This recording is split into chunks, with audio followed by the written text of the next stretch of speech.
السلام علیکم ورحمۃ اللہ وبرکاتہ۔ امیر المؤمنین مولا المؤمنین سیدنا علی کرم اللہ تعالی وجہ الکریم کے زمانہ میں ایک گروہ جو بہت انتہا پسند تھا اور جاہلانہ رویوں کا حامل تھا، خوارج، وہ پیدا ہوئے۔ خوارج نواسب کی بدترین شکل ہے، اور نواسب میں سے جو ایکسٹریمسٹس تھے، انتہا پسند تھے، سرکش اور متمرد تھے، فسادی تھے، یہ خوارج کہلائے۔ تو ان پر اتمام حجت کے لیے امیر المؤمنین نے حبر الامہ سیدنا عبداللہ بن عباس رضی اللہ تعالیٰ عنہ کو اپنا سفیر بنا کر بھیجا۔ حضرت عبداللہ بن عباس رضی اللہ تعالیٰ عنہ جب نہروان کے مقام پر ان کے کیمپ میں آئے تو سیدنا عبداللہ بن عباس رضی اللہ تعالیٰ عنہ کے بارے میں آپ سب جانتے ہیں کہ بہت قداور، بہت وجیح شخصیت کے حامل تھے۔ آپ عالم بھی بہت بڑے ہیں، حبر الامت ہیں، ترجمان السنہ ہیں۔ سرکار دو عالم صلی اللہ علیہ وآلہ وبارک وسلم کے ساتھ قرابت کا عظیم تعلق آپ کو حاصل ہے۔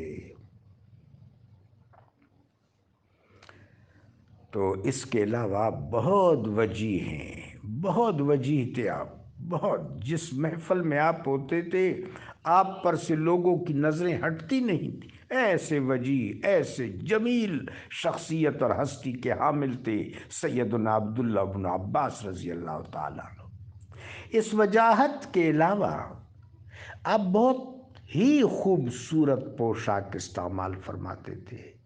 آپ عربی گھوڑے پر سواری کرتے تھے، یمنی امامہ سر انور پر مزین رکھتے تھے، مصری شال آپ اپنے مبارک کاندھوں پر ڈال لیتے تھے۔ آپ کے شمشیر کا قبضہ سنہری تھا، یعنی سونا اس پر چڑھا ہوا تھا۔ بہت ہر لحاظ سے مزین شخصیت سیدنا عبداللہ بن عباس۔ جب آپ نہروانی کیمپ میں آئے تو انہوں نے کہا یہ تو بادشاہ ہے، یہ صحابی کیسے ہو سکتا ہے؟ تو آپ نے فرمایا کل من حرم زینت اللہ التی اخرج اللہ لعباده والطیبات من الرزق۔ اے میرے حبیب علیہ السلام، ان سے کہہ دیجیو کہ کون ہے جو اللہ نے جس نے اللہ کی ان زینتوں کو حرام کیا ہے اور اس پاک رزق کو حرام کیا ہے، کہ جو زینتیں اور پاک رزق اللہ تبارک و تعالی نے اپنے بندوں کے لیے مہیا کی۔ تو عزیزان گرامی قدر، ایک تو ہے ضرورت، ایک ہے زینت۔ اللہ نے اپنے بندوں کو ضرورت بھی مہیا کی ہے، زینت بھی مہیا کی ہے۔ ضرورت اور زینت دونوں مہیا کیے ہیں، لیکن دونوں کے حدود رکھے ہیں۔ ان حدود کے اندر ضرورت کو پورا کرنا اور زینت کا انتخاب کرنا بالکل درست ہے، مسنون بھی ہے، مستحب بھی ہے۔ اور اللہ تبارک و تعالی یہ چاہتا ہے، جس طرح میرے آقا و مولا علیہ السلام نے سیدنا سعد بن عبادہ انصاری رضی اللہ تعالی عنہ سے فرمایا کہ سعد، اللہ جس کو نعمت دیتا ہے اس کی جسم پر اس نعمت کا اظہار چاہتا ہے۔ قرآن پاک میں ہے ما لکم لا ترجون للہ وقارا، اللہ کے حضور وقار اختیار کیا کرو۔ تو خواتین کو زیبائش کی خصوصی طور پر اجازت ہے، وہ سونے کے حوالے سے ہو، ریشم کے ملبوسات کے حوالے سے ہو، ان زیبائشوں کی، ان زینتوں کی اجازت ہے۔ ہاں، امہات المومنین سلام اللہ علیہن کے ساتھ خصوصی معاملہ تھا، اس لیے فرمایا گیا قُلْ إِن كُنتُنَّ تُرِدْنَ الْحَيَاةَ الدُّنْيَا وَزِينَتَهَا۔ اے میرے حبیب، ان سے کہہ دو اگر دنیا کی زندگی اور اس کی زینت چاہتی ہیں تو ان سے فرما دیجیو آ جاؤ، امتعکن و اسرحکن سراحا جمیلا، کہ ساری متاع تم کو دنیا کی اللہ کا حبیب دے دے گا اور پھر تمہارا راستہ آزاد کر دے گا۔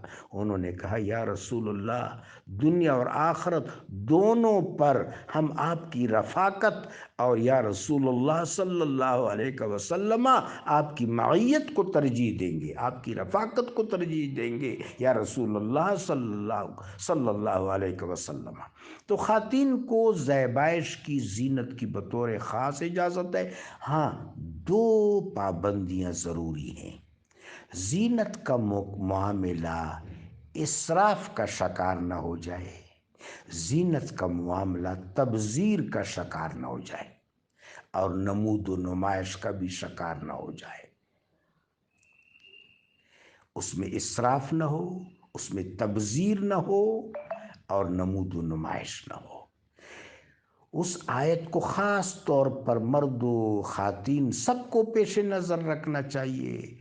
جو اہل حق نے قارون سے کہا تھا لا تفرح ان اللہ لا يحب الفرحین، اترانا مت اترا، اللہ اترانے والوں کو پسند نہیں کرتا۔